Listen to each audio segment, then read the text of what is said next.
әдемі екен мына шашбау. ұнады ма саған? Иә.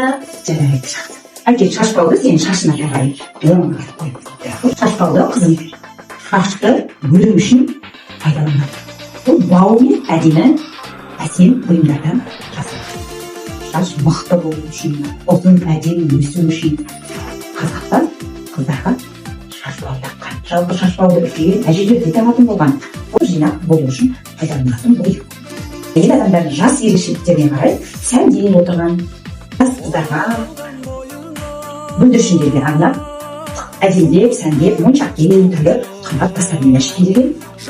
Ал үлкен әжелерге, орта жастағы әйел адамдарға кішкене қарапайымдау болып жасалған әдемі түрлі түсті жіптерді бөліп сәндеп жасаған. Ол жалпы әйел адамның жас ерекшелігіне байланысты қолданылған. Шашбау деген зейнет осы. Әдемі екен. Ол саған арналады, мен саған осыны сыйлаймын. Ал енді мынау шолпы, бұл шолпыны да жас қыздар мен жас келіншектер таққан, және қыздар таққан. Шолпыны көбінесе қыз бала бойын тік, әдемі ұстап жүру үшін таққан екен.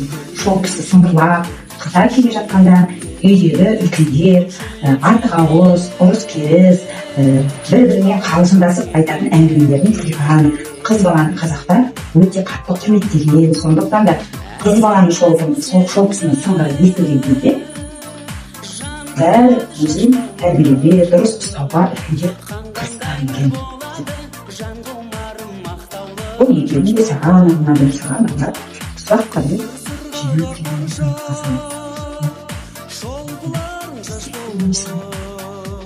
саған сыйлаймын.